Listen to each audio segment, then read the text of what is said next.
Welcome! I am Halcyon and this is HugNation. Welcome! The topic today is politics. I was inspired to talk about this topic, as many people were inspired by a recent video by Russell Brand. And he kind of goes on a big rant about what's wrong with the system and how we it's a beautiful rant. I encourage you to search for it. It kind of went viral.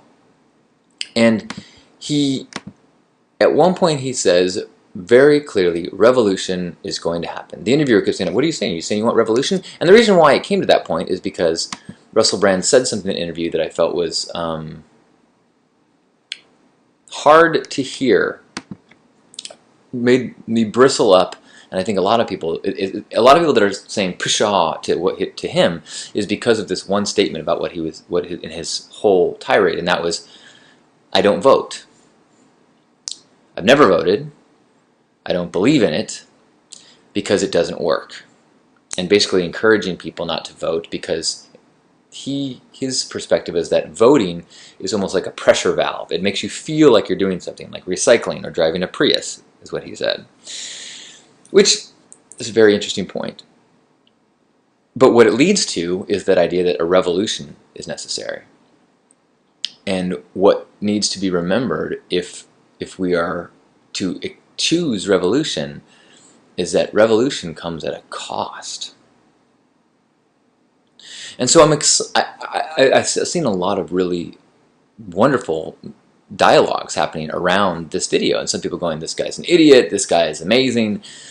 And I think that my first reaction was, this is awesome, but I wish he didn't say don't vote.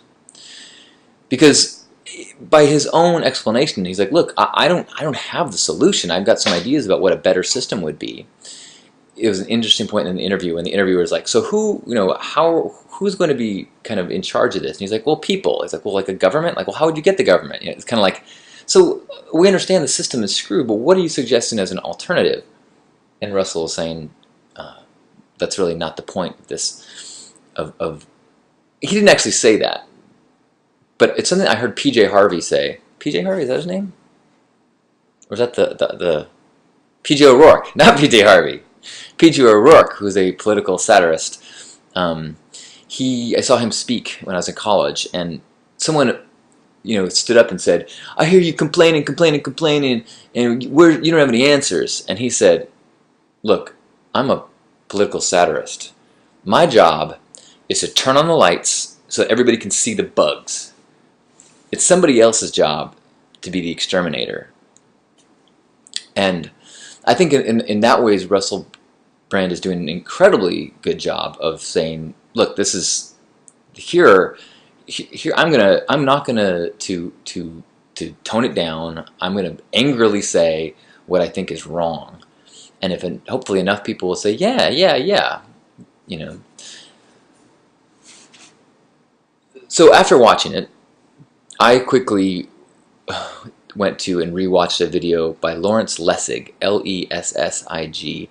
He has a TED Talk. You search Lessig and TED. He's done a few, but his most recent one is full of hope. Maybe not full of. It has traces of hope, as he explains what's wrong and why the system is corrupt as it is. And he says corrupt, it's not corrupt in the sense of like paper bags with money that people are like handing to politicians. It's corrupt in the fact that the system is a little broken. And because it's a little broken, good people trying to just do what they're naturally motivated to do are going to make decisions that are not the best for the people. And let me give you the option. I saw someone posting a link in the chat room. I say allow link so that doesn't get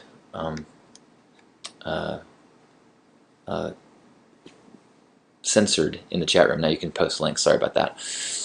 And so Lessig goes through and explains. I should say, so Lessig was a guy, a really smart lawyer who did a lot of work in copyright, fighting against corporations trying to control copyright of our culture. And went to the Supreme Court, and over the course of his legal battles realized, holy moly, like, it doesn't matter what I'm fighting. The deal is rigged. Like, until we fix the electoral system, it doesn't matter what we're fighting about, because the decisions are going to be made not based on what is right or what we want. It's going to be based on what these special interests want. And so he says, until you attack the root of the problem. And so the organization that he starts or is in charge of now is called rootstrikers.org, which I think is a really, like, you know, and in the TED Talk he even says, look, I'm not saying that my cause of electoral reform is the most important, is the best. I'm not saying that your cause is wrong. I'm saying that if you don't deal with my issue first, it doesn't matter what you do with yours. We will never solve the environment. We will never, you know, pull anything from the clutches of corporate desire until we change a system that is so intertwined and dedicated to corporate money, lobbyists, and that kind of incestual money-creating system for this tiny, tiny percentage of elite. And he specs that out in the video. I recommend you check it out. But I'm of the mind he does have some ideas here about how to kind of tweak the electoral system and get it back on track. I was raised by a lawyer who became a judge who believes that the Constitution and the legal system of the U.S. is poetry. It is beautiful. It is a truly awe-inspiring document that by which a people can govern themselves. Of course, there's all sorts of ways, because it is a living document, that it can get tweaked and torqued, and that is an area that I've gotten, that I sometimes get into a scary area in this conversation about revolution and changing the world, and that is that people are not all critical thinking, and people do not, I can't expect them to come to the same conclusions. What I'm trying to say is that a lot of people are idiots. That our country is filled with people that I cannot imagine how they got to the perspectives that they have.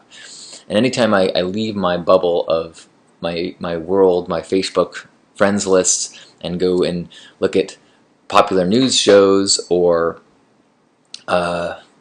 read headlines from across the country, I'm like, oh my gosh. Or see the way that people are reelected, or it's like, this is crazy. Like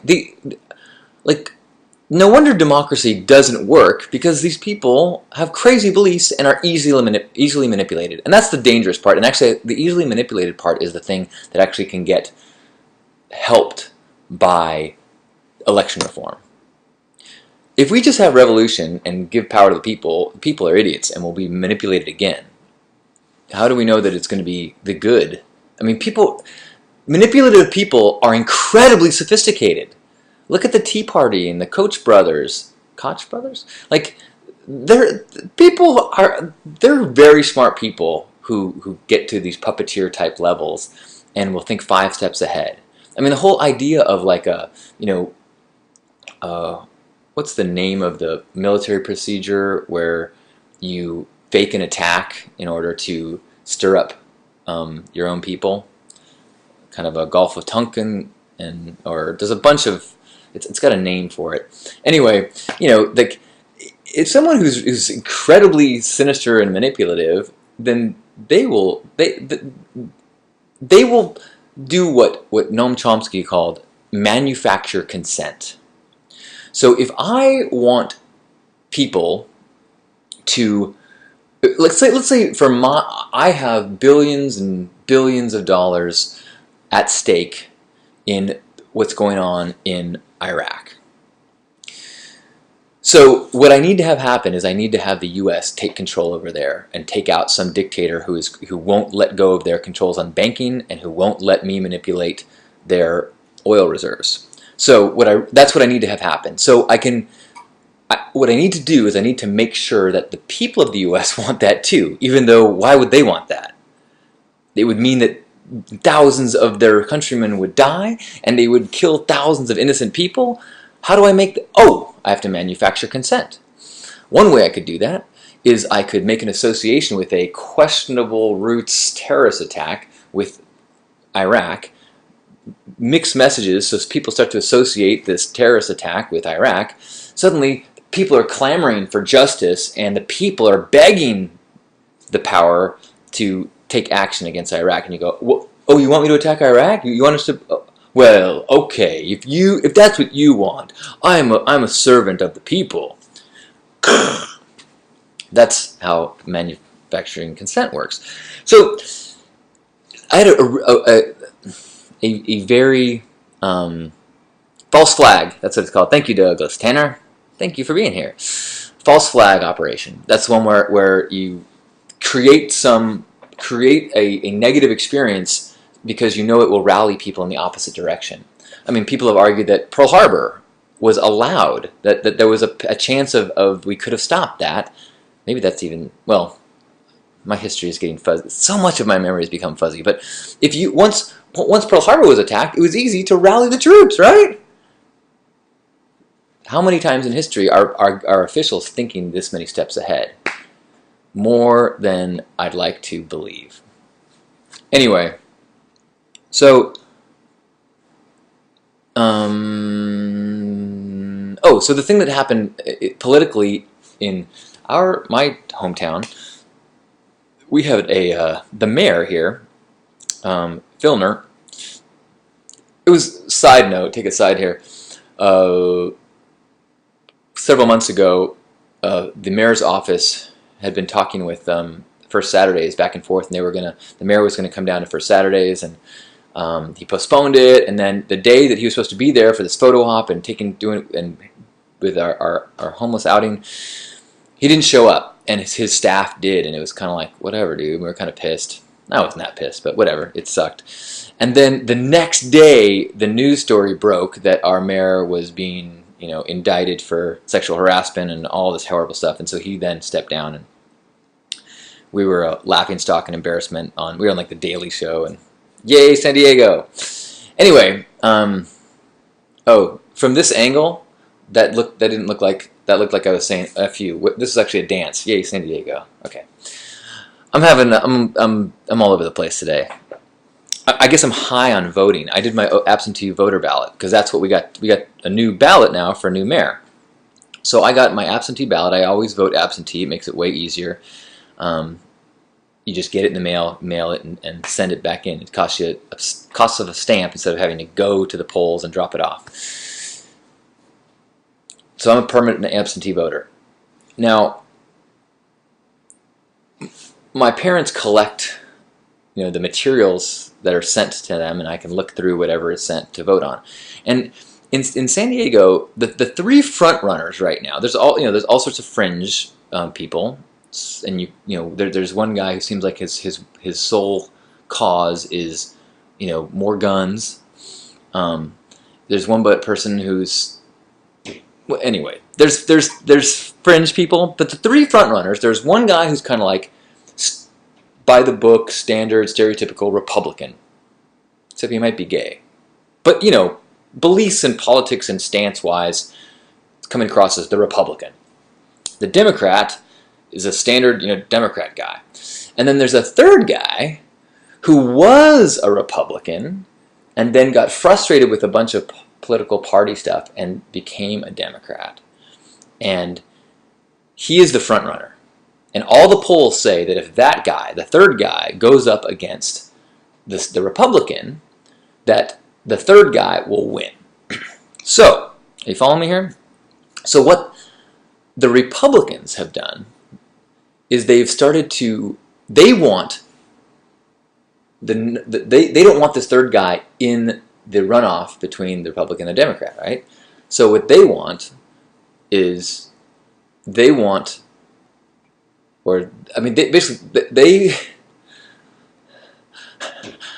is why people don't vote. They want to discredit the third guy.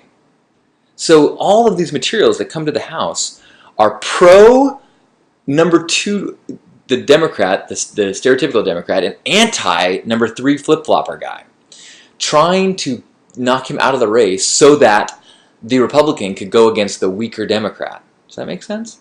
So all of these materials say things like trying to point out right-wing things that this guy said back in his career. Or there's a picture of him with Karl Rove back when he was active in the Republican Party.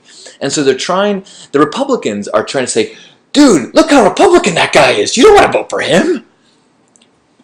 And like there's one piece of literature, I wish I brought it. It's got all 3 of them. And it's one picture is of the Republican, one picture of the standard Democrat. Those are both like press pictures. And then number 3 guy, they got a picture of him and he's like middle of a press conference like this. And then they highlight certain things of all the people. And it makes the stereotype Democrat look great.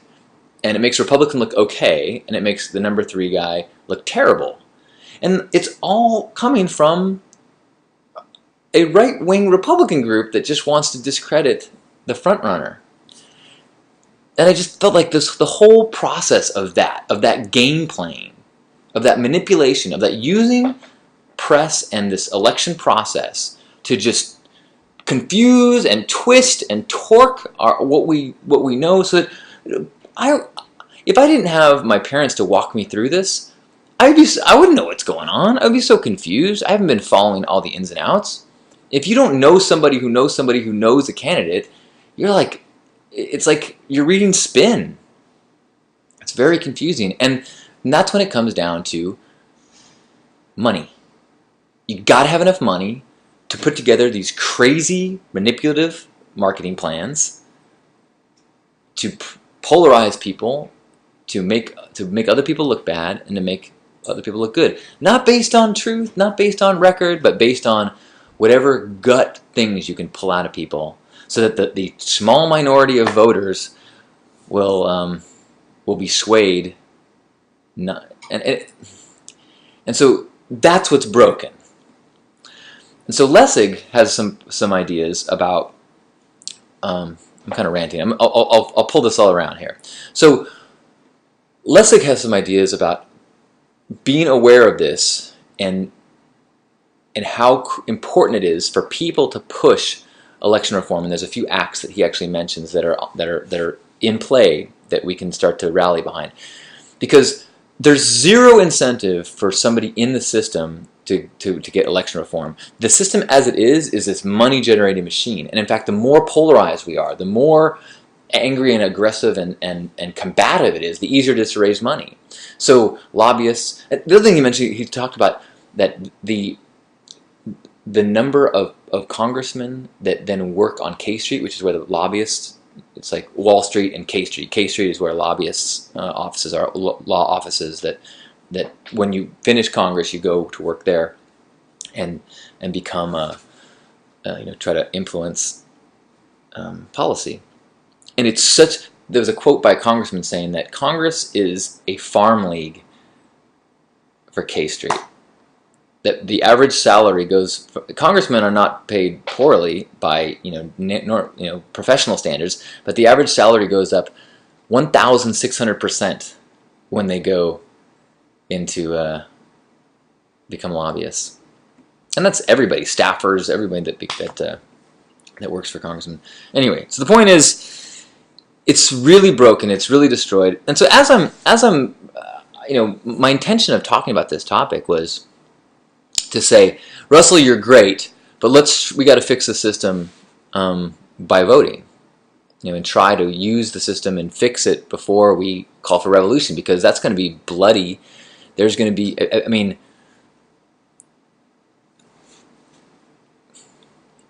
I'm scared of going to prison, especially under the guise of some enemy of the state.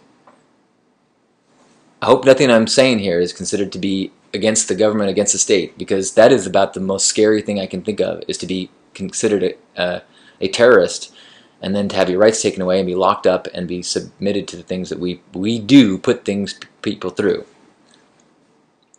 So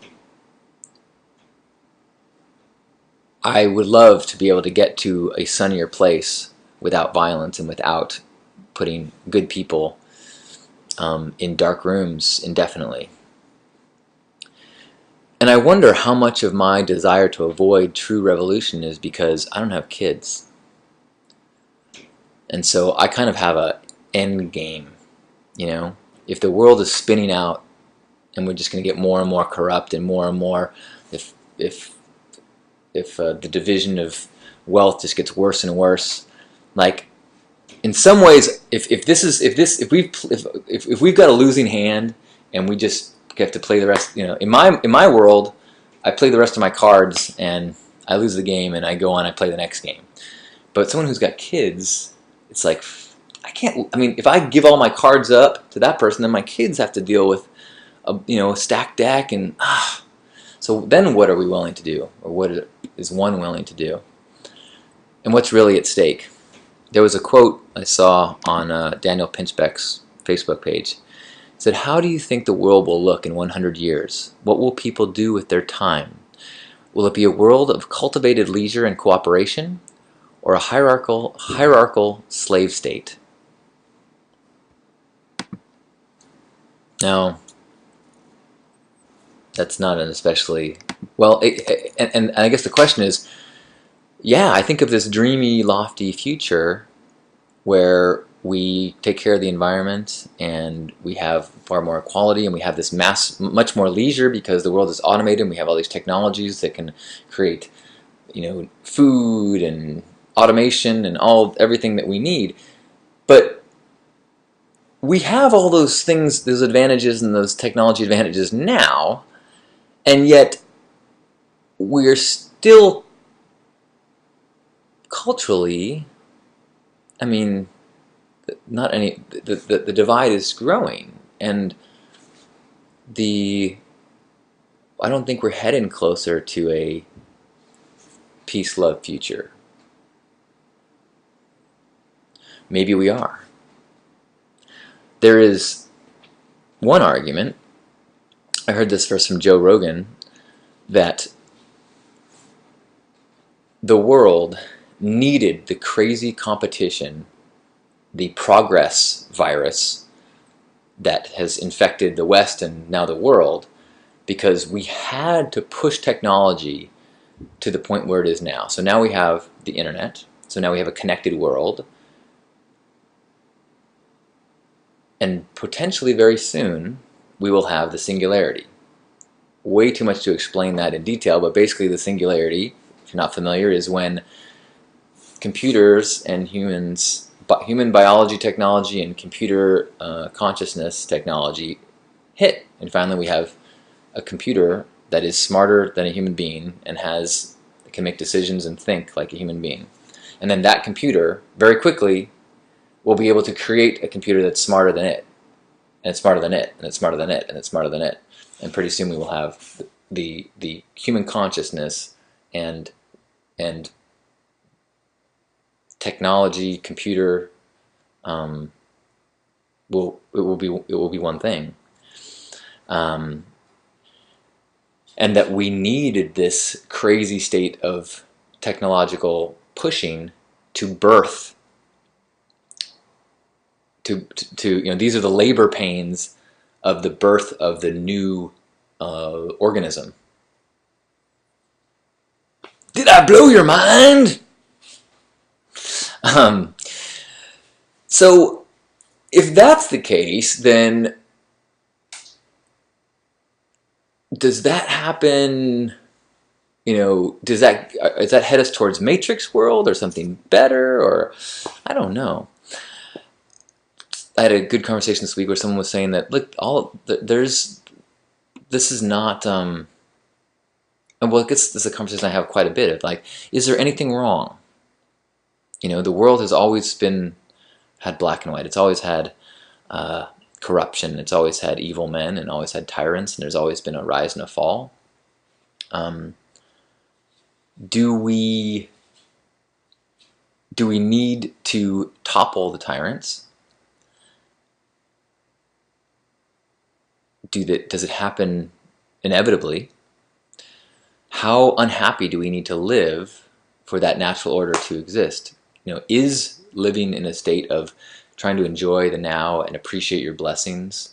I mean, the fact that I have so many food options and can have drinkable water, and is that enough for me to be okay with the fact that my government uses my tax money to kill people in foreign lands? Or can I not sit and enjoy anything until I know that have a clean, that the world is fair, which it never will be? Or the place where I'm at now, with wavering on a moment by moment basis, the idea that the entire world is our classroom. It is black and white. We have duality because that's what a human experience is. A divine experience is oneness. There is no black and white to the perfection of oneness, and occasionally we touch that. And in that state, there's not a need to do or fix anything. The oneness is all. But in a human experience, with our fractional one time and space awareness of the world, we get to experience the drama, the pain, the suffering, the ups and downs, the challenges, the triumphs, and the learning. We get to have the learning in this classroom. And so our job is not to fix the world. Our job is to tune in to our true nature, align with, I believe, to be a direction towards good, towards love, towards compassion, towards order, towards justice, equality, peace. And as we tune into that place in ourselves, find that sense of integrity and solidity, and then make what the right decision is in that moment. And then make the next decision from that place, and make the next decision from that place, and make the next decision from that place, and treat the next person with kindness, and treat the next person with kindness, and treat the next person with kindness. And so that instead of looking at the battle to be won as being fixing the world, and so that I'm losing on it constantly, every day I've lost, every day it's not fixed. Instead, I go to a place where every moment is an opportunity to be my perfect divine self. And if I make a choice in integrity, if I treat the world, the planet, myself as from my truth, then I am victorious. I am in my purpose every moment, except when I'm not. But then I get a chance to do it again in the next moment, in the next moment, and the next moment. And my experience has been so far that when you do that, you find yourself working to fix the world. Not because you're trying to fix the world, but because choices from integrity lead you there. Choices of integrity and love and compassion and divinity make the world a better place. And so if each person is making those decisions, we heal the world. We don't have to heal the world to pass the class. Our job is simply to play the role. So that's how I calm myself. That's how I get to sleep at night, is knowing that a day can be filled with 1,000 victories, even if the world is still crumbling and full of corruption. But truthfully, sometimes when I look at the world, I wonder if it's okay to be this happy. If it's okay to be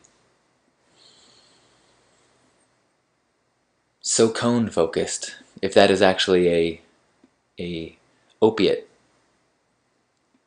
to take away the sting and to allow suffering of so many others. And then I go back and go, wait a minute, all that is something connected and divine, and I am not to understand the suffering of others. I'm supposed to alleviate the suffering I can, but not all the suffering, because that That's not my job here. But what my job here is to be present in this moment with you and to speak truth, even as it flip-flops, and to try to be in alignment enough to recognize the gift of this moment, the gift of being aware of brothers and sisters walking the path, confused and elated as we make our choices. You, knowing you are you. That to me makes it all make sense. So if I'm given a choice, I'm going to vote for you.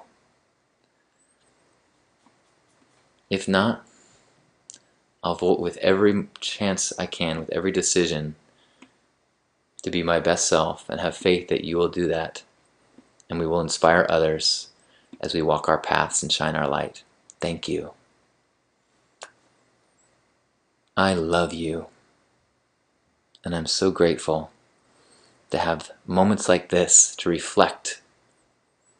What a gift it is. What a luxury to have a moment to reflect. Even thoughts of frustration or anguish are luxuries.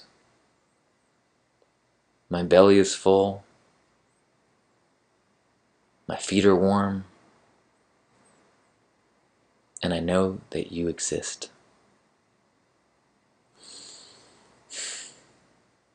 Let's have a hug. Grab yourself by the shoulders. And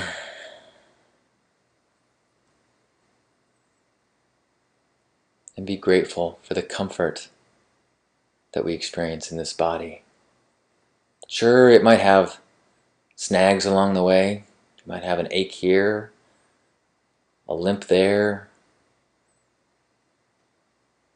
But let's be thankful in this moment for all the things that are working, that we don't even notice. This amazing body that gives us a front row seat to the universe. It gives us all these sensations, tastes, colors, sounds that we hear as words, which then we can interpret as meaning, which can guide our thoughts, which leads us to the next level of us. Beneath that shell of us is that shell of our personalities. What a joy it is to play the role of parent, of Democrat, of Republican, of flip-flopper, to get to play the game and enjoy the highs, the lows, the triumphs. Whee! But beneath that level, beneath that layer, is that true self of ours, that shining light, that divine ray that shines through everyone, that filters through our personalities and our body, but that begins at source. And so in this moment, we let all our shells and layers dissolve and just let ourselves be that divine bright light. That bright light that can guide us, that can pull us, that can help us when we are in that next one decision, that can remind us who we are and what it means to be righteous, and what we will stand for and what we won't, and what we will be angered at and what we will let go. Let's just take 3 breaths together and let that light just shine in through the nose.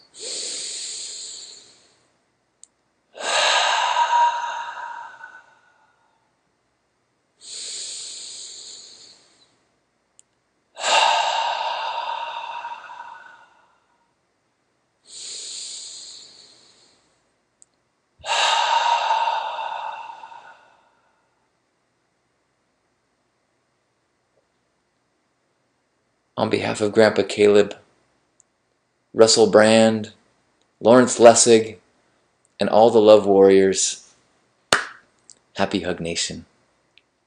I love you. Thank you. Namaste.